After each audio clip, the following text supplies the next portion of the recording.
Entries have been announced, the submission, and we are now expecting people to start submitting their collections of poetry, because this year is for poetry.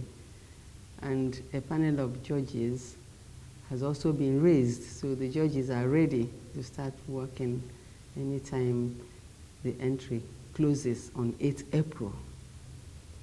The entry submission is supposed to end on 8th of April. After that day, we are no longer accepting any works, and then after that, the judging process will kick off.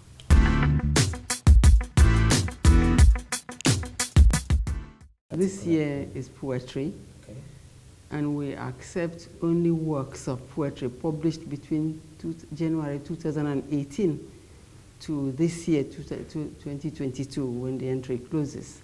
A period of 4 years. That is the routine.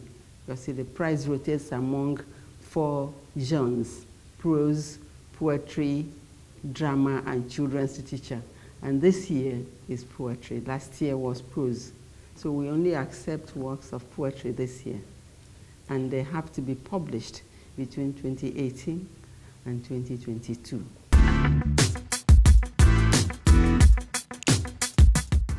Well, the judges will usually draw up what we describe as criteria for judging, and it's based on the genre. For instance, poetry will normally have its own criteria, just as any of the others who have their criteria. But the works must be relevant to Nigeria. That is one of the conditions that operates in all the genres. The work must be relevant to Nigeria, and then it will also be well written. We accept 12 books per submission, and those 12 books, we expect that the quality of production will be high, with all the blemishes taken care of, like no grammatical errors and that kind of thing. This will determine the chance a work has of being shortlisted.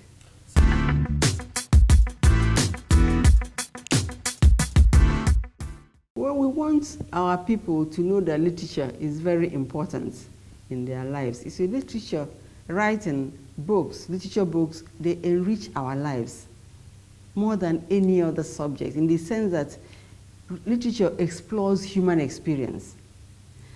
And the characters we create, they instruct our readers. For instance, if you come across a character that has done well, you want to emulate that character.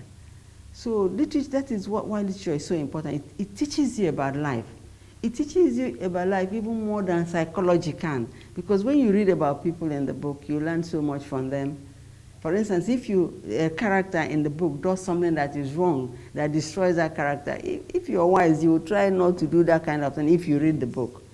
So that is what we want our people to know, that literature, if you ask me, should be made compulsory in primary and secondary schools, so that children will develop the habit of reading and also learning about their culture. Because literature also tells us so much about our culture, our languages, our lives, the way we speak, our metaphors, our proverbs, which we use, even translating them into English. So that's what I think, that our people can learn so much from literature. We also want to encourage people to write more, more people to write, so that they can submit their works. Because this prize is a lot of money, and anybody who wins it can use it to do a lot of things, not only for yourself, even for others.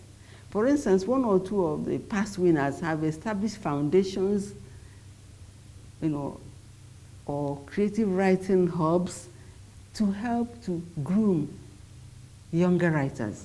Chika Onigwe is doing something like that. She's established a prize for short story, which she awards every year in her Awele Foundation. And many young people have won that prize. She instituted it since 2016 when she won the prize. So this is the kind of thing we hope. We want more young people to write. And these days, there are so many avenues to publish what you write. There are blogs, You can publish e-books so that more and more people can get to read you. Not just the physical books alone now.